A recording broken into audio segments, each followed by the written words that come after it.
Assalamualaikum warahmatullahi wabarakatuh. Allahumma sholli ala sayyidina Muhammad wa ala alihi walhamdulillahi rabbil alamin. Amma ba'd. Jamaah dimanapun berada, saat ini kita mulai meneruskan metode Al-Huda, metode cepat baca tulis Al-Quran, asik, nyaman, mudah, dan menyenangkan. Sekarang kita masuki ke bab 5. Bab 5 yaitu sukun dan qalqalah.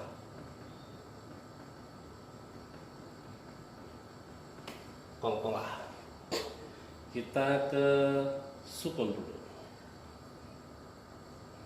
Sukun atau mati itu tandanya ada dua, satu begini, dua begini.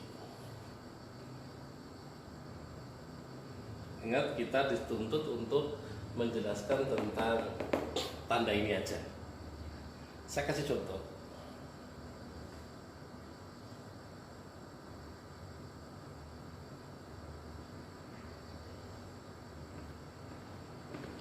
Ini bacanya apa? Apa bacanya? Apa? Nah, kalau tanda harokat ini saya ganti yang ini, tanda sukun ini, maka dibaca ab. Bacanya apa? Ab. Sebelum ada qalqalah, kita baru ke sukun dulu. Bacanya ab karena dimatikan. Contoh lagi, kalau begini, ai. Satu di atas, an. Kalau dua, at. Kalau tiga, at. Nah, begitu aja. Kasih contoh itu karena kita hanya dituntut untuk menunjukkan tanda baca ini. Nanti di Al-Quran semuanya tanda baca huruf yang ada itunya harus dimatiin. Nah, contoh lagi, kalau sampai satu di atas, at. Kalau begini, an. Kalau begini, ai. Kalau begini, an. Gitu. Mudah kan? Oke, saya kasih contoh satu lagi ya.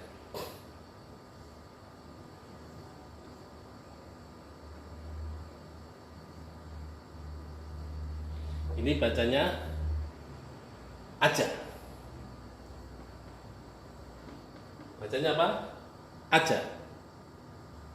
Tapi kalau ini tanda baca ini tegak, saya ganti yang ini, maka dibaca aj.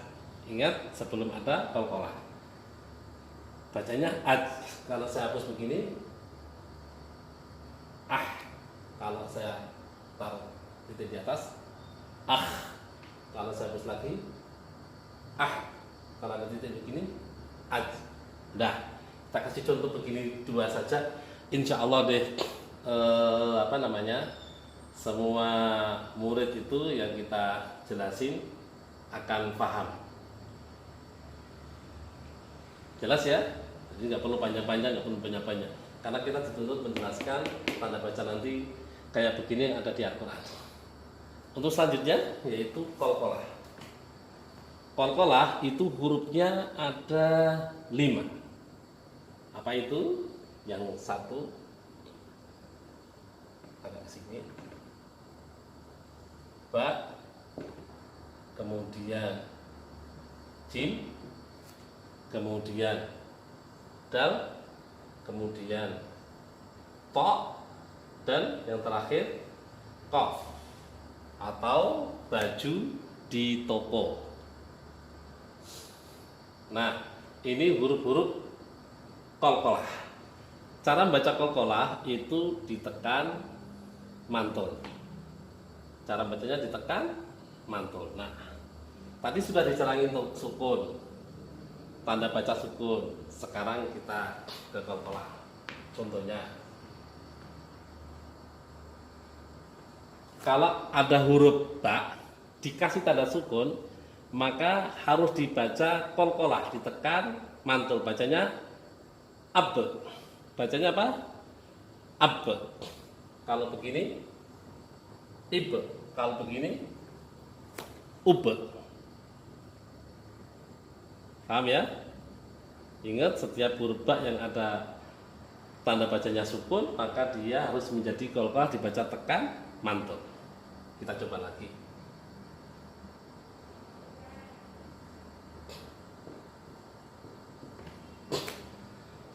Suruh baca kalimat ini. Bacanya abdalu. Abdalu, tidak boleh dibaca abdalu. Atau nanti dikasih contoh-contoh yang lain agak banyak.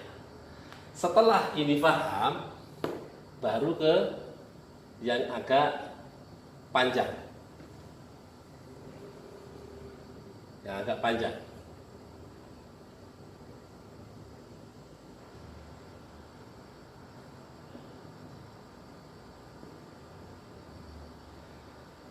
Tapi tetap sebelum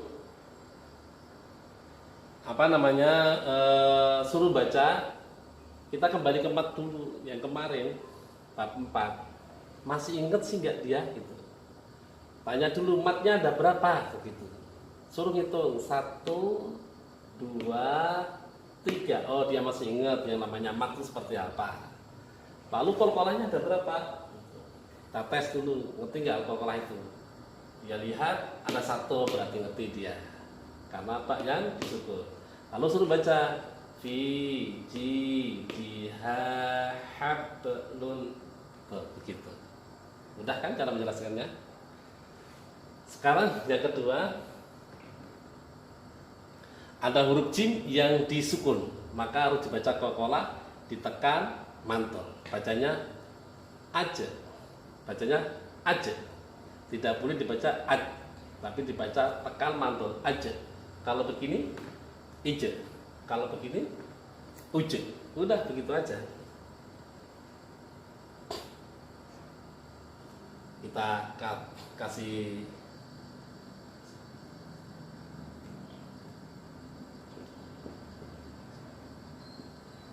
suruh baca dia. Bacanya bagaimana itu? Aj malu. Aj malu. Jadi ngerti dia. Suruh nanti dikasih contoh-contoh yang agak banyak. Monggo di sini. Setelah itu lalu disuruh membaca ke sini.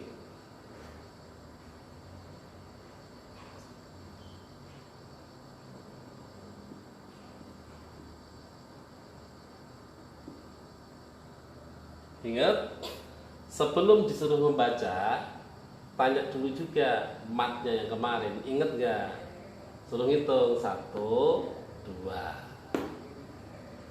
Nah, sekarang qalqalahnya ada berapa? Tuh, ngerti nggak dia qalqalah? Ya lihat, oh ini ada huruf jim yang disukun, berarti harus dibaca qalqalah. Suruh baca baru ajrun ghairu mamnuna. Paham? Saya turun.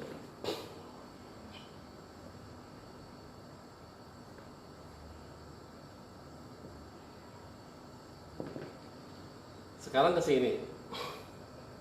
Kalau ada huruf dal yang disukun, maka harus dibaca qalqalah tekan mantul. Bacanya ade. Bacanya apa? Ade. Kalau di bawah begini, ide. Kalau begini, ude. Begitu. Paham? Setelah itu kita kasih kalimat.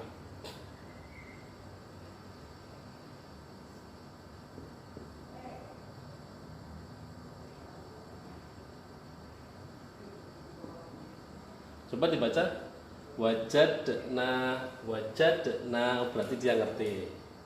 Ingat ya, wajadna, dia ngerti. Atau nanti dikasih contoh-contoh yang agak panjang. Setelah dia paham betul, baru ke sini suruh baca.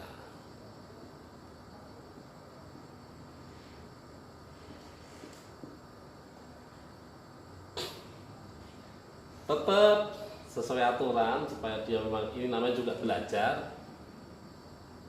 Matnya ada berapa gitu, yaitu cuma ada 1. Nah sekarang qalqalahnya ada berapa, yaitu 1, 2. Oh, dia mengerti kalau yang ada huruf dal disukun maka harus dibaca qalqalah, sehingga nanti di Al-Quran semuanya dia akan paham. Baru dibaca lam yalid walam yulad.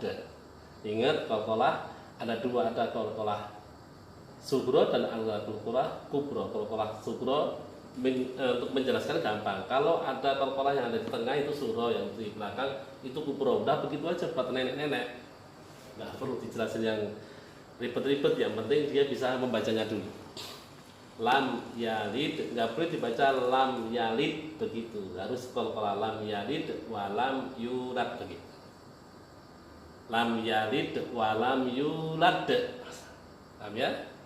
Nah, coba lagi. Ingat, setiap ada huruf to yang di sukun, maka dia harus dibaca qalqalah, ditekan mantul. Bacanya alto. Bacanya apa? Alto. Kalau begini ito. Kalau begini uto. Baru kita kasih contoh.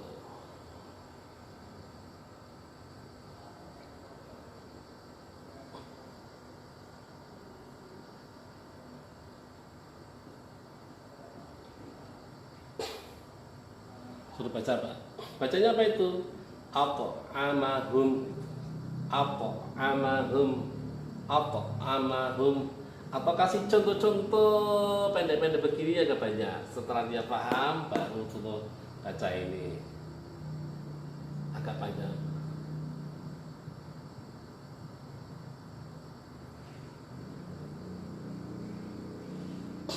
Tetap sesuai yang di atas, tanya dulu matnya ada berapa begitu.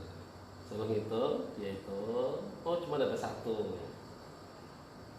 Kalau ini bukan, karena ada pandai. Qalqalahnya ada berapa? Dia lihat, oh ada satu di sini, tok yang disukun, maka harus dibaca qalqalah. Nanti di Al-Quran dia akan paham. Baru suruh baca fawa sotokna bihi jam'an. Nggak boleh dibaca fawasat nabi. Oke, kita lanjut. Nah, kemudian yang terakhir ada huruf ko yang disukun, maka tetap bacanya qalqalah. Di cara bacanya tekan mantul. Bacanya akko, akko, akko. Kalau begini itu, kalau begini uko. Gitu. Bang, terus kita kasih pendek.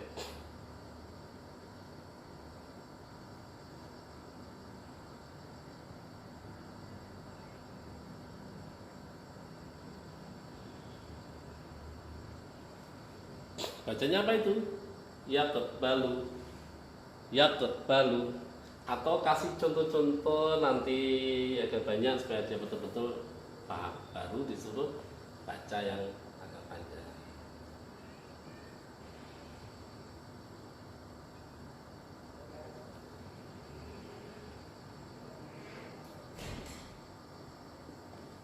Tapi tetap sebelum disuruh baca, tanya dulu matnya ada berapa. 1, 2, 3, 4. Atau ini enggak, 3 aja karena ini lama nih. Jadi cukup 1, 2, 3. Baru tanya qalqalahnya ada berapa? Dia ada 1. Qaf yang disukun. Nanti dia ngerti nantinya di Al-Quran ketika ada qaf yang disukun, dia sudah ngerti harus dibaca qalqalah. Baru suruh baca wala yakhafu uqbaha.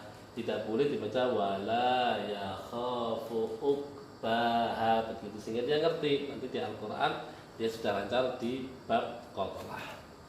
Demikian penjelasan tentang metode Al-Huda di bab sukun dan qalqalah. Jadi di metode ini sangat diatur.